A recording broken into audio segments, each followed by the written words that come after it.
Assalamualaikum warahmatullahi wabarakatuh. Perkenalkan, saya Amira Ainun Mahia dari UPTD SDN 4 Tangsel. Ingin bercerita dengan judul Ande-ande lumut dan kleting kuning. Panji Asmarabangun, putra mahkota dari Kerajaan Jenggala, mempunyai tunangan bernama Dewi Chandra Kirana dari Kerajaan Kediri.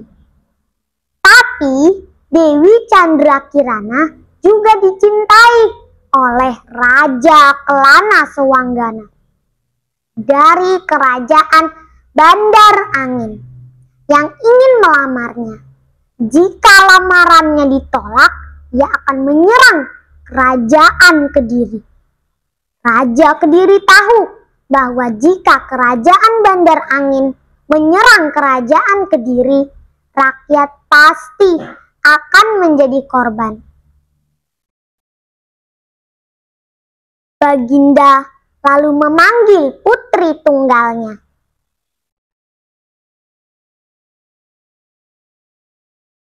Putriku Chandra Kirana, engkau telah mengetahui niat jahat Raja Kelana Swanggana. Karena itu, segeralah engkau pergi meninggalkan istana dan menyamarlah sebagai rakyat jelata, agar engkau tidak diketahui oleh mata-mata dari Kerajaan Bandar Angin. Ayah akan selalu berdoa, semoga engkau mendapat perlindungan dari Tuhan. Permaisuri berkata, ibu juga akan selalu berdoa bersama ayahmu. Semoga engkau mendapat perlindungan dari Tuhan.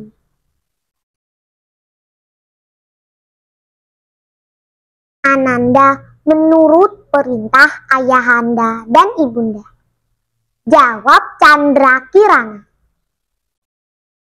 Beberapa saat kemudian datanglah utusan Raja Kelana Swanggana yang ingin melamar Dewi Chandra Kirana.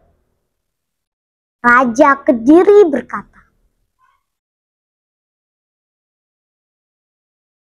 setelah beberapa hari ini, putriku Dewi Chandra Kirana pergi meninggalkan istana, dan aku tidak tahu kemana perginya. Jika rajamu tetap menginginkan putriku, maka suruhlah rajamu mencari Dewi Chandra Kirana. Utusan itu kembali dan menyampaikan berita itu kepada Prabu Kelana Swanggana. Prabu Kelana Swanggana pergi mengembara dan berganti nama Yuyu Kangkang.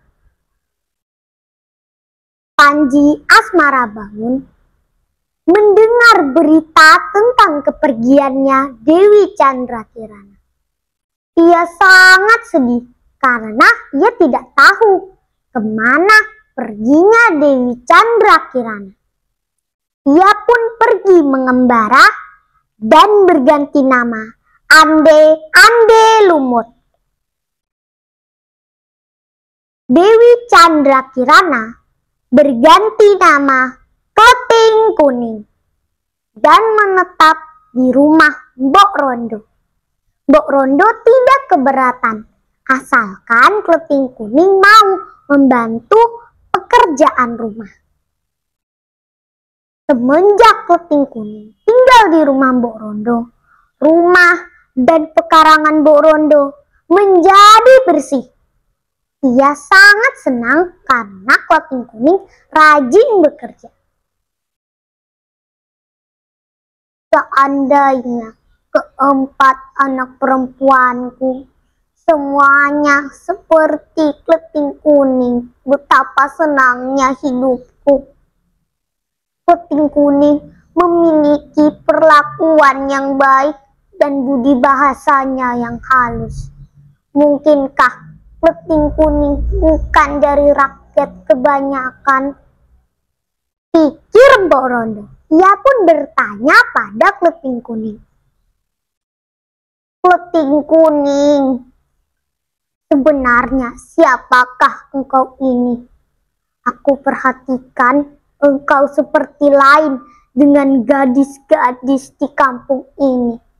Sebenarnya siapakah engkau ini?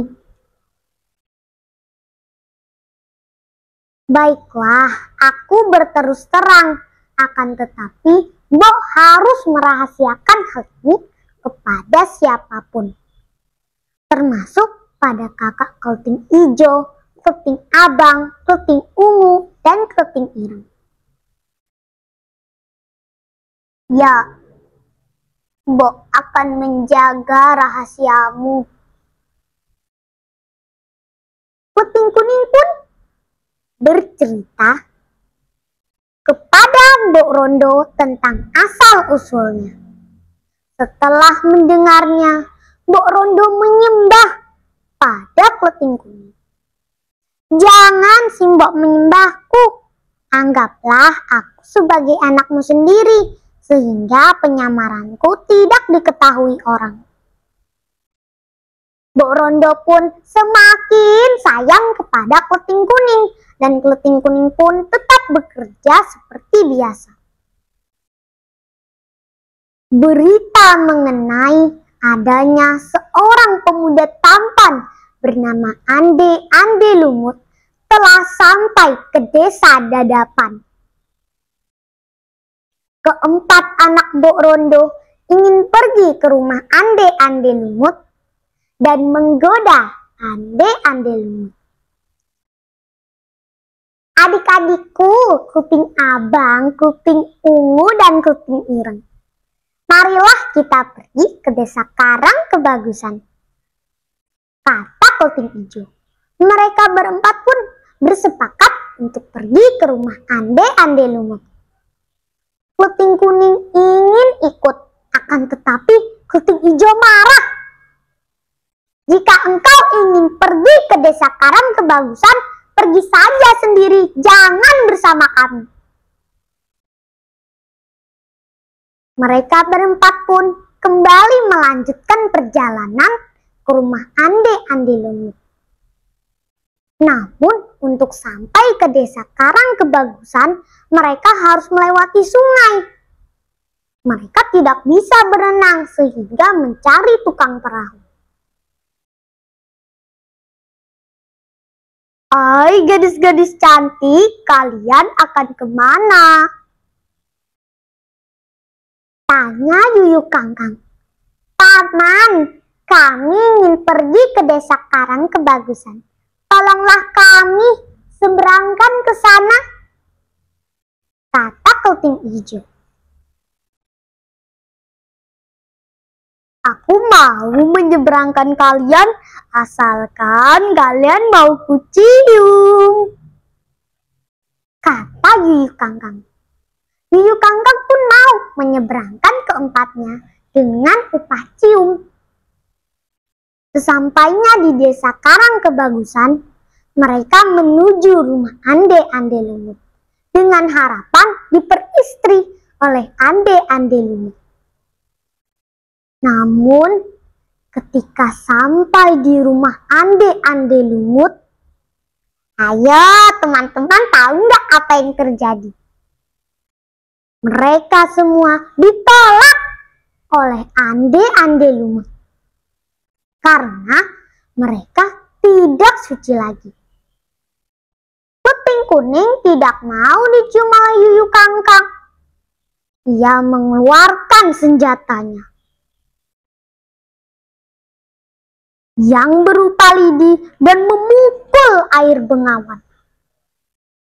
Seketika itu, air sungai mendadak kering dan Kleting Kuning dapat menyeberang. Sesampainya di rumah Ande Lumut, Kleting Kuning diterima oleh Ande Lumut. Ande Lumut dan Kleting Kuning pun membuka jati dirinya. Beberapa saat kemudian datanglah Yuyu Kangkang atau Prabu Kelana Suwanggana. Ia ingin merebut Dewi Candrakirana. Namun ia dapat dikalahkan oleh Panji Asmarabangun.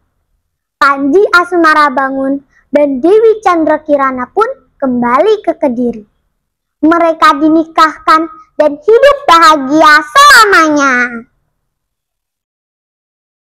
Nah, pesan moral dari cerita ini adalah hati yang cantik lebih baik daripada paras yang cantik.